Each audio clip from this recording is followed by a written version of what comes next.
Matthew says, "And suddenly there was a great earthquake, for an angel of the Lord descending from heaven came and rolled back the stone and sat on it." The events of that first Easter Sunday are so amazing, it's like an egg being broken open. Simple and clean on the outside, but when you open it up, there is a messiness that comes out, something that sometimes is hard to understand. And so Matthew tells us the story of what happened on that first Easter. There was a great earthquake, and an angel of the Lord descending from heaven came and rolled back the stone and sat on it. Matthew's gospel is really unique in the way in which it tells this story. We have other accounts of the resurrection of Jesus.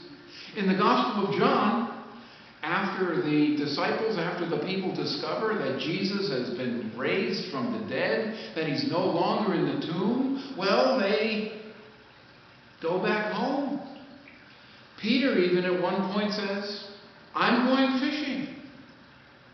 In the Gospel of Luke, there the disciples, they hear of Jesus' resurrection. They hear that he has been raised from the dead. The women have told them, but those disciples, especially those two, seemingly had dinner reservations in a town called Emmaus. Dinner reservations that they just couldn't cancel. And in John and Luke's gospel, people return to a semblance of a normal routine after this resurrection takes place. It's as if they want to have their Easter celebration, their Easter gospel, but they don't want their world to be impacted by it. It's as if they've gone to some sort of a sporting event. Oh, all the excitement and the hoopla and the gala celebration, the cheers and the wonder. And when it's over, whether your team won or lost, the world has been scarcely changed. But Matthew, as Matthew's gospel is read on this day, he wants us to understand that the world as we have known it and appreciated it will never be the same. When we read Matthew's gospel, there are earthquakes that shake the planet. The doors are blown off of tombs, and dead people are walking in our streets. And the guards lay silently in fear. None of the gospel writers make any attempt at trying to explain this. None of them make any reference to how this all happened. The question is not, how do we explain this? But the question becomes for us, does the resurrection explain you? God shakes us awake in this earthquake. He has done this before. He has sent messengers who have shaken us awake. And think of the early parts of this gospel. There's Joseph. Joseph sleeping, maybe tossing and turning. He's plotting and he's thinking, should he be divorcing Mary? There are things afoot. God is inserting himself into our life in the most unusual of ways. And Joseph is thinking, maybe the best thing to do is to cut his losses and run. But an angel comes and shakes Joseph awake. And the angel says, "Do not be afraid, Joseph." God is inserting himself into our history. God is putting himself in the midst of our own narrative. God is doing something wonderful, and while it is unsettling and while it is disruptive, do not be afraid. The angel returns today. The angel returns with the earthquake, and he shakes the whole world awake. And the message that the angel says to the women is, do not be afraid. Because God is inserting himself. God is creating a narrative unlike anything that we have ever seen before. And it's disruptive, and it's unsettling. But he wants us to not be afraid.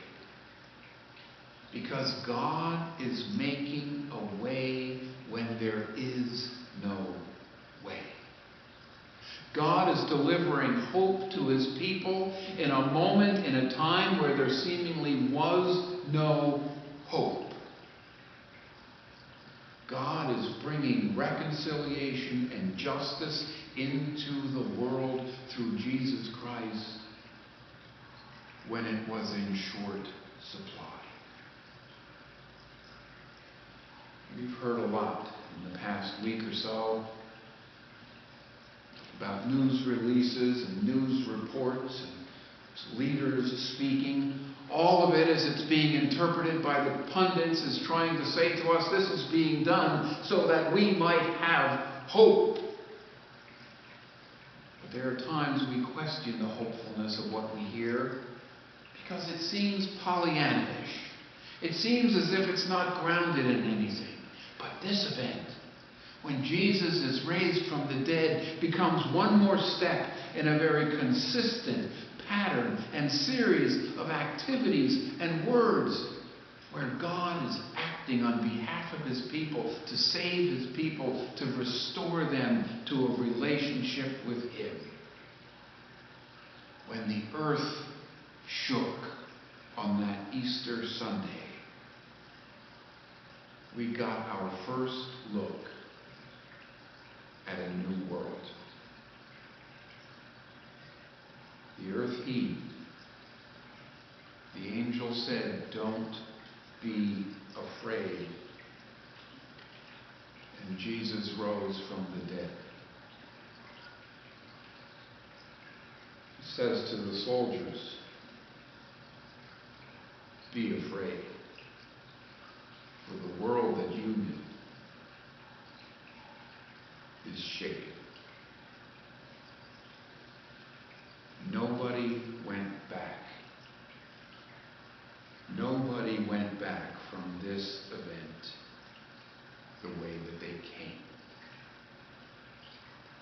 In Matthew's Gospel, nobody rushed off to keep a dinner appointment.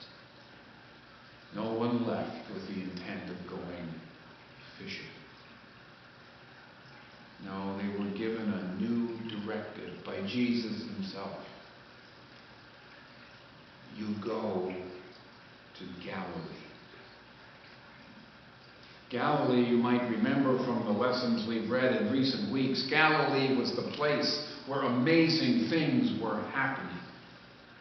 You go to Galilee and you announce what is going on. I have here my paper lilies because I don't have a real one. Not this year.